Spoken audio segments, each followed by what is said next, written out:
Stripe is acquiring Nigerian payments company Paystack for what sources tell me is roughly $200 million. In 2020, Stripe acquired Paystack for over $200 million. Most people celebrated the founders, Shola Akinade and Ezra Olubi, but something else was happening that nobody paid attention to. The employees who had worked at Paystack were quietly leaving to start their own companies. And they weren't just starting companies, they were building the next generation of African tech giants.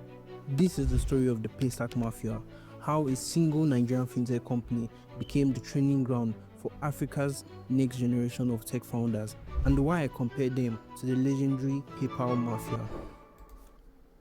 Well, first let's start by saying I hope the comparison is purely in the mission to A, improve the community, B, have a service that all whatever country they're servicing actually needs, and then C, have zero you want to have a loose connection to this to that other affiliation, a very loose connection.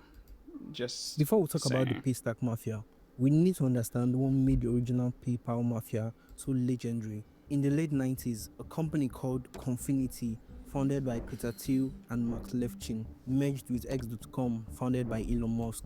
This became PayPal. In 2002, eBay acquired PayPal for $1.5 billion. But here's where it gets interesting. The PayPal team didn't just disappear. They stayed connected and went on to build some of the biggest companies in the world. Peter Thiel invested early in Facebook and founded Palantir. Elon Musk built Tesla and SpaceX. Reid Hoffman founded LinkedIn. Chad Hurley, Steve Chen, and Jod Karim created YouTube. The list goes on. These weren't just successful entrepreneurs, they were a network. They invested in each other, hired from each other, and learned from each other. This is what made them a mafia, not in the criminal sense, but because they were a tight-knit group that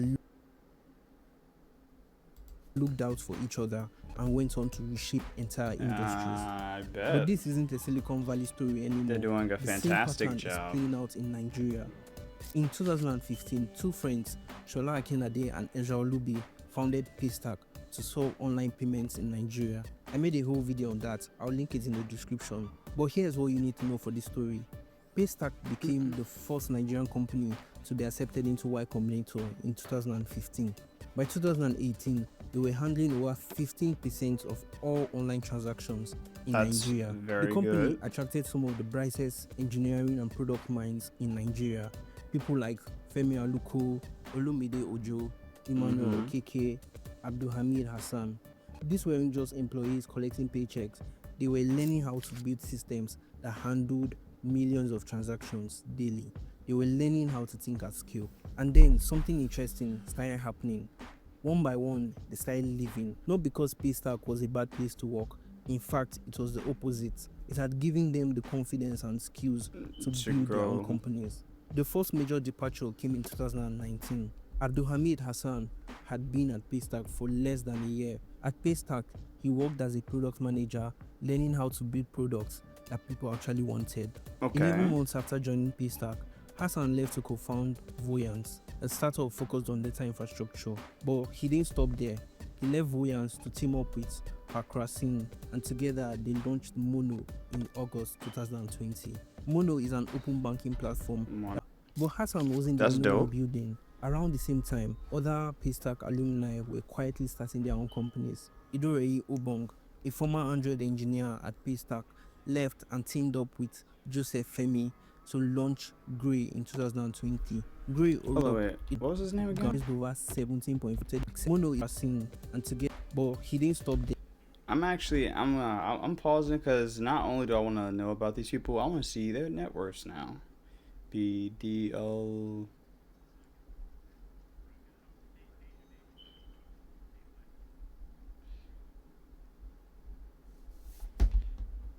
$40 million. All right. Yeah, he left Voyance to team up with Hakrasin, and together they launched Mono in August 2020. Mono is an open banking platform that provides APIs, allowing businesses to access their customers' bank accounts with permission. In 2021, Mono got accepted into Y Combinator, just like Paystack, Today, Very Mono nice. has raised over $17.5 million and operates in Nigeria, Ghana, South Africa, and Kenya. But Hassan wasn't the only one building. Around the same time, I ain't gonna lie, I other do like Paystack this alumni were so quietly far. starting their own companies. Idorei Obong, a former Android Let me. Wait, what?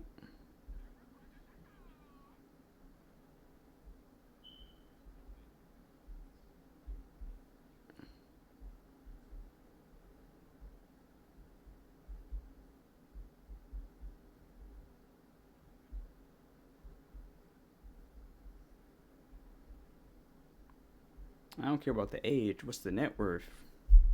What's the net worth, baby?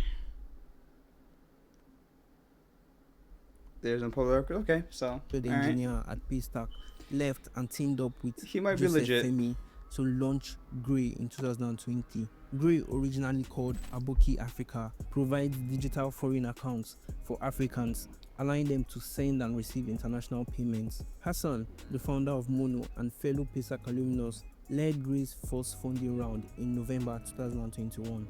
Grey went on to join Y Combinator in 2022 and raised a $2 million seed round. The pattern was becoming clear. Then there's They helping each other, yeah. at Paystack. And the different segments of the different sectors, different aspect of the finance industry, finance plus tech. This is a brief, really brief snapshot of it, but I might have to do a deeper dive because it is impossible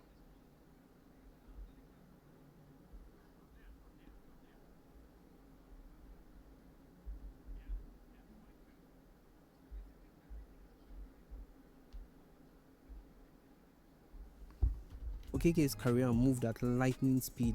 In just 1 year, he went from senior software engineer to engineering manager to software technical lead. In May 2020, he left. A month later, he co-founded Braz with Shola Akindolu. Braz is a business bank for small and medium-sized businesses. And guess who's one of their investors? Ezra Olubi, the co-founder of Paystack. In May 2020, This Malik is a good story Bolakile so far. joined Paystack as a financial crimes Malik.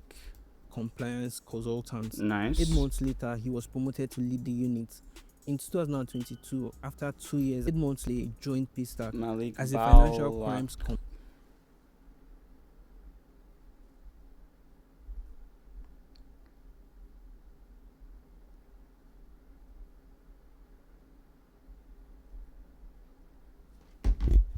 compliance consultant. 8 months later, he was promoted to lead the unit. In 2022, after 2 years at Paystack, he left to co-found StartButton with Kelechi Oti. StartButton is a platform that enables businesses accept payments in local currencies and manage local compliance without needing to establish local offices. The startup operates across 5 African markets: South Africa, Rwanda, Nigeria, Kenya, Ghana. And here's the kicker: Paystack partnered with StartButton for its merchant expansion programs. Then came Femi Aluko and Olumide Ojo, the two we talked about in the previous video. Both had been at Paystack since the early days. In February 2022, they left to build Chowdeck. When Femi announced his departure, he wrote, "Paystack is family. Paystack built and trained me. I'm happy I passed through Paystack. Every single era in Paystack prepared me for the problems I'm solving today. And I'm that's what we leaving love to Paystack to see. build Chowdeck because I cannot combine both anymore." Chowdeck launched in October 2021 as a food delivery platform focused on speed and reliability. In 2024, they raised $2.5 million in seed funding. Today, they process over 1 million orders monthly across 11 cities. Shola Akinlade and Ezra Olubi invested in their seed round. Paystack alumni weren't Very just nice. starting companies; they were raising. Wait, what's the Child, I'm leaving Paystack. Single era in Paystack prepared What's me for the Chowdeck? problems I'm solving today. I'm leaving Paystack to build Chowdeck because I cannot combine both anymore. Chowdeck launched in October 2021 as a food delivery Very platform nice. focused on speed and reliability. In 2024, they raised $2.5 million in seed funding. Today, they process over 1 million orders monthly across 11 cities. Shola Akinlade and Ezra Olubi invested in their seed round. Paystack alumni weren't just starting companies, they were raising significant funding. They were It's building valued at diverse 400 million. sectors, Very nice. and most importantly, they were investing in and supporting Nice. each other. But the story doesn't end there. There's Kosi Aruko, who spent 3 years at Paystack as a senior software engineer. In April 2022, he co-founded Budgeti, a Y Combinator-backed startup that provides corporate cards and spend management tools for African businesses. Budgeti has raised over $2 million. Who's this man? Kwasi, who spent 2 years at Paystack before launching Monaco, a new bank targeting African migrants in Europe. Monaco got into the Y Combinator summer 2022 batch. There's Very Yinka nice. Adewuyi, who joined Paystack as a customer success expert in 2017. In 2024, he left with 3 other former Paystack employees, all early members of the Paystack team, to launch Go Lemon, a grocery and household delivery startup. When asked why he left, Yinka said, "Paystack is a big example, one that is close to home, of something that was created in Nigeria by sheer will and force. And the impression that Paystack has always left on me is that there is an opportunity for many more things to work."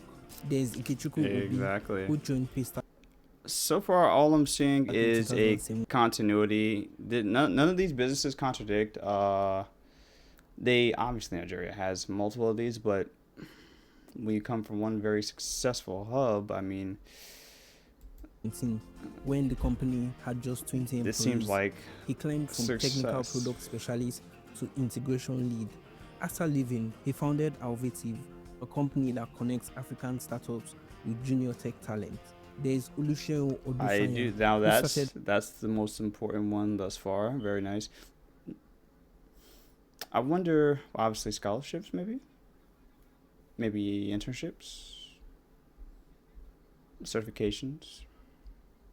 as a key account manager at Paystack. He went on to work at Patricia, a crypto startup, before founding Lumero, Oh, a business crypto bank startups. for entrepreneurs. Uh-oh. A year later, he founded Squame, focused on streamlining financial transactions. And then there was Douglas Kedison, one of the earliest Paystack employees. He joined in the company's early days as both a customer success expert and a software engineer. After 11 months at Paystack, he moved to Flutterwave, then continued his career at other companies. But here's what's interesting. While working at Paystack, Kedison founded Seller, an e-commerce platform that allows creators to sell digital products like ebooks and courses. In 2023, the platform facilitated over 4 billion naira in payouts to creators. So let's do the maths. At least 14 former Paystack employees have co-founded around 14 startups. These startups have collectively raised over $50 million. They operate across multiple African countries and serve hundreds of thousands of customers. This is what makes a mafia the Silicon Valley kind. A network of highly talented people who learn from the same Or just the Nigerian or African kind. But I don't really get the share the same values comparison and because leverage their connections to build the next generation of great companies. But here's the question: why did this happen with Paystack? What made the company a training ground for so many successful founders? Okay. First, Paystack hired for potential, not just experience. Many of these founders joined as early employees, some even as interns. The company took chances on young, hungry talents and gave them real responsibility. Second, Paystack gave employees real ownership. They weren't just executing tasks, they were solving problems, building systems, We should talking to customers, learn making a decisions. thing or two about that, perhaps. Not well, working wages and conditions. So very complicated, right? No. It should be, especially for our young talents and those who at least put in the work, because a lot of these professions and skills are not just, it's not just a simple a few year or degree and then you leave. No, you need to study for it and be the best. So they're probably competing. It's another level. Certifications. It felt on less like a job absolute and more like steroids. running your own company. Coming into Paystack, one of the things that impressed me from the onset was during the onboarding, I actually had to do customer service work. Like I had to answer emails, answer calls, speak to customers. Before you actually dive into As long as they're getting good working programming aspect or wage, the obviously engineering aspect, you already have a sense benefits of any of kind. what customers love about the Excuse product, me. what they hate about the product. Third, Paystack operated in one of the hardest markets in the world, Nigeria. Building a payments company in Nigeria meant dealing with unreliable infrastructure, complex regulations, and low trust. Every day was a masterclass in problem solving. If you can build in Nigeria, I'm sure you can build anywhere. Fourth, the founders, Shola and Ezra, led by example. They were technical founders who understood the product deeply. They were genuinely invested in their team's growth. When their employees left to start their own companies, they didn't see it as betrayal, they saw it as validation. They invested in their companies and celebrated their wins. The Paystack Mafia is still young. Some will fail, some will pivot, but some may become the next generation of Africa's tech giants. That's the real legacy of Paystack. Just the way PayPal Mafia changed the world, the Paystack Mafia is changing Africa, and they are just getting started.